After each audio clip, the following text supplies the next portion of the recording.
हाँ जी। तो नेक्स्ट है कॉन्सेंट्रेशन ऑफ द सोल्यूशन।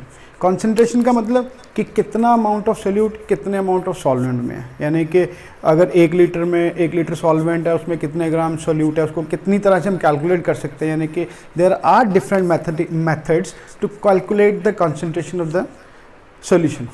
तो वो डिफरेंट मेथड्स क्या है? सबसे पहले आ जाता है परसेंटेज।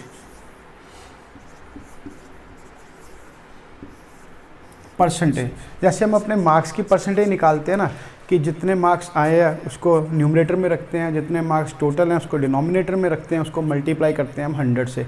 ऐसे ही कंसंट्रेशन ऑफ द सोल्यूशन हम निकालते हैं कि दो तरह से कैलकुलेट कर सकते हैं। एक तो होती है W/W और एक है W/V, मतलब weight of solute divided by weight of the solvent, weight of the solute divided by the volume of the solution. Means कि अगर हमें दिया हो कि 10% W/V सोडियम हाइड्रोक्साइड एक्वस, ठीक है, इसका मतलब क्या है कि उसकी परसेंटेज जो 10% है, ठीक है, उसमें सोल्यूट कौन सा है? Sodium hydroxide. एक्वा सोल्यूशन है, इसका मतलब सॉल्वेंट क्या है? वाटर, ठीक है। अब परसेंटेज दी हुई है 10%, मतलब कि 10 grams of solute, here is sodium hydroxide dissolved in 100 milliliters of solution. Got the point? कि जितनी परसेंटेज दी हुई है उसका मतलब है कि उतने ग्राम्स ऑफ सोल्यूट है, और डिवाइडेड बाय क्या है? 100 मिलीलीटर। क्यों? क्योंकि किसी भी चीज़ की अगर हम परसेंटेज निकालते हैं तो डिवाइडेड मल्टीप्लाइड बाय 100 करते हैं ना। जैसे एग्जांपल लेते हैं कि कोई भी चीज़ है, आपके मार्क्स की बात कर लेते हैं, हम कहते हैं जी 33 हैं आउट ऑफ 70, तो परसेंटेज बनाओ। कैसे बनाते हैं? 33 डिवाइडेड बाय 70 मल्टीप्लाइड बाय 100, ये परसेंटेज बन जाएगी ना, यानी आउट ऑफ तो 100 ही है ना टोटल। ऐसे ही परसेंटेज किसी भी सॉल्यूशन में हम निकालते हैं, परसेंटेज बाय मास निकालें या परसेंटेज बाय वॉल्यूम निकालें, वो परसेंटेज जब भी निकालते हैं तो आउट ऑफ कितनी होती है? 100, यानी कि टोटल जो लेना है वो क्या लेना है? ऑलवेज 100। अगर W/W है तो ऐसे ही अगर 10% यहाँ पे लिखा हो तो इसका मतलब क्या है कि वेट ऑफ सोल्यूट 10 ग्राम्स है और वेट ऑफ सॉल्यूशन वो क्या है? 100 ग्राम्स। समझ आई कि दोनों में डिफरेंस क्या है? बस यही चीज़ कि ये वॉल्यूम है, यहाँ पे डिवाइडेड बाय वेट है, बाकी सेम चीज़ है, आउट ऑफ 100 ही है, ठीक है। ये कैलकुलेट करना नहीं आता, ये यूज़ करना आता है। कैसे? अगर एक एग्जांपल लेते हैं, न्यूमेरिकल है, सपोज कि हमारे पास न्यूमेरिकल है कि कैलकुलेट मोलैरिटी, ठीक है, वो क्या होती है हमने पढ़ना है, ऑफ 10% सॉल्यूशन कोई भी दिया, W/V सॉल्यूशन है कोई, तो इसका मतलब क्या है? इसमें से सारी डेटा दिया हुआ है कि वेट ऑफ सोल्यूट ये दिया हुआ है 10 ग्राम और वॉल्यूम ऑफ सॉल्यूशन ये दी हुई है 100 मिलीलीटर, यानी इस तरह इसको यूज़ करते हैं, बस simple. Next is strength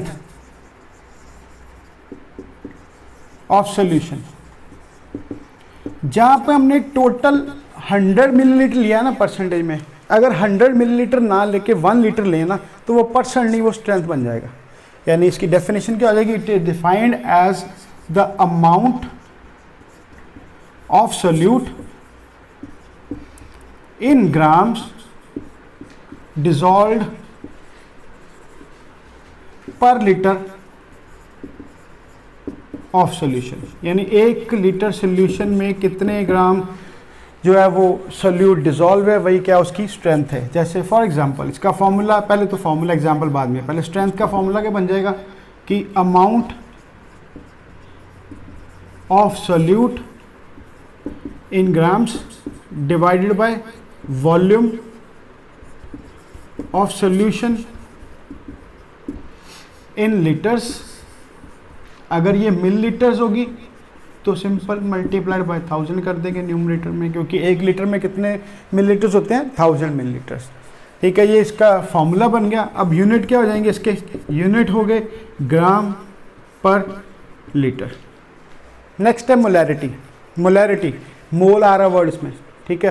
simple सी बात है कि मोलैरिटी, इसकी डेफिनेशन क्या हो जाएगी पहले कि it is defined as the moles of solute dissolved per litre of the solution.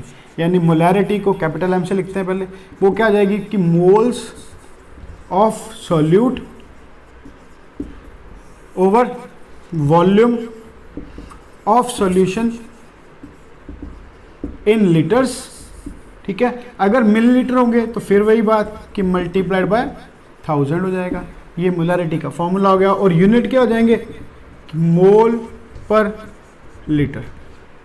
ठीक है, अब क्वेश्चन है कि इसमें मोल्स कैसे फाइंड करने हैं। मोल्स का फॉर्मूला क्या है वो आप लास्ट क्लास में पढ़ चुके हो, फिर भी देख लो कि मोल्स किसी भी चीज़ के निकालने हैं तो सिंपल सा फॉर्मूला इसका कि गिवन मास यानी कि जो स्टेटमेंट में मास होगा डिवाइडेड बाय मोलर मास, कि उसका मोलर मास जो है वो gram molecular mass, basically molar mass in grams, वो ले लेना, वो उसका मोल्स बन जाएगा। जैसे सपोज हम एग्जांपल लेते हैं कि अगर सपोज कि 20 ग्राम्स ऑफ सोडियम हाइड्रोक्साइड है हमारे पास, तो मोल्स कितने हो जाएंगे,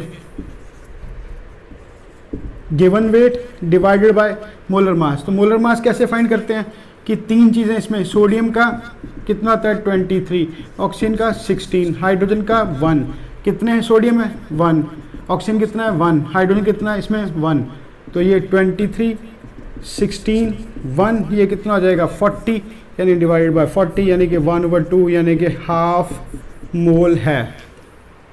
यानी मोल निकालना बहुत इजी है, given weight divided by molar mass. अब मोलर मास आपको कैलकुलेट करना आता होना चाहिए, ज़रूरी है। कैसे कैलकुलेट करना है कि जितने भी एटम्स हैं वो लिख लो रफ में, उसका मॉलिक्यूलर एटॉमिक मास जितना होता है सोडियम का 23, ऐसे ही सबके लिख लो।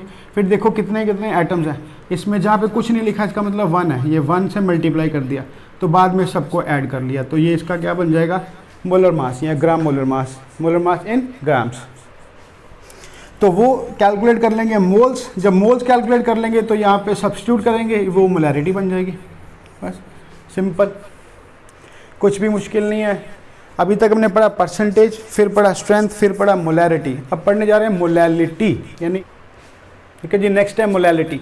अब मोलैलिटी क्या, it is defined as moles of solute dissolved per kilogram of the solvent. पहले हमने पढ़ा था मोलैरिटी में पर लीटर ऑफ द सॉल्यूशन, यहाँ पे क्या पर किलोग्राम ऑफ द सॉल्वेंट, यानी कि यहाँ पे सॉल्वेंट का मास लेना, सॉल्यूशन का मास नहीं लेना। अगर मान लो कोई दिया हो हमें सॉल्यूशन जी 500 ग्राम है, सोल्यूट 50 ग्राम है, तो वहाँ पे हम क्या करेंगे 500 माइनस 50, यानी 450 ग्राम्स ऑफ सॉल्वेंट। यहाँ पे 450 अप्लाई होगा, 500 अप्लाई नहीं होगा, याद रखना।